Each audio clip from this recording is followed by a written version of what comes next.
Neck and shoulder இது ரெண்டுத்துக்கும் சூப்பரான மொபிலிட்டி ஒர்க் அவுட் பார்ப்போம். ரொம்ப நேரம் சிஸ்டம் யூஸ் பண்ணுறவங்க, மொபைல் யூஸ் பண்ணுறவங்க இந்த மொபிலிட்டி ட்ரில்லை பண்ணால் நெக் அவங்களுக்கு ரொம்ப ஃப்ரீயாக ஆகும். ஸ்விஸ் பாலை இந்த மாதிரி வாலில் சப்போர்ட் பண்ணிவிட்டு உங்களோட ஹெட்டை அதில் வச்சுட்டு அப் அண்ட் டவுன், ஸோ இந்த மாதிரி ஒரு 15 கவுண்ட் பண்ணுங்கள்.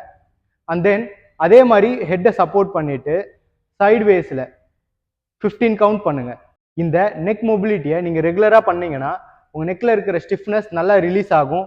ஸோ உங்களோட ஒர்க்கை நீங்கள் எஃபிஷியண்ட்டாக பண்ணுறதுக்கு ரொம்ப ஹெல்ப்ஃபுல்லாக இருக்கும். இந்த ஒர்க் அவுட் உங்கள் ஷோல்டர் மொபிலிட்டியை இம்ப்ரூவ் பண்ணுறதுக்கு. ஸோ இது நீங்கள் 15 கவுண்ட் 2 செட்ஸ் பண்ணலாம். இதை நீங்கள் ரெகுலராக பண்ணும் பொழுது உங்கள் ஷோல்டரில் இருக்கிற ஸ்டிஃப்னஸ் நல்லா குறையும். நிறைய பேர் ஷோல்டர் ஒர்க் அவுட் பண்ணும்போது அவங்களால ஃபுல் ரேஞ்ச் ஆஃப் மோஷனில் பண்ண முடியாது. அது ஏன்னா அவங்க ஷோல்டரில் இருக்கிற ஸ்டிஃப்னஸ்னால. ஸோ உங்கள் ஸ்டிஃப்னஸை ரிலீஸ் பண்ணுறதுக்கு இந்த மொபிலிட்டி ட்ரில்லை நீங்கள் ட்ரை பண்ணுங்கள். இந்த ஃபிட்னஸ் டிப்ஸ் உங்களுக்கு ஹெல்ப்ஃபுல்லாக இருந்ததுன்னா எனக்கு ஒரு லைக் பண்ணிவிட்டு என்னை ஃபாலோ பண்ணிக்கோங்க. உங்கள் ஃப்ரெண்ட்ஸ் கூட இதை ஷேர் பண்ணுங்கள். இந்த ட்ரில்லை நீங்கள் ட்ரை பண்ணணும்னு நினச்சிங்கன்னா சேவ் பண்ணி வச்சு கண்டிப்பாக ஃபாலோ பண்ணுங்கள். தேங்க்ஸ் ஃபார் வாட்சிங்.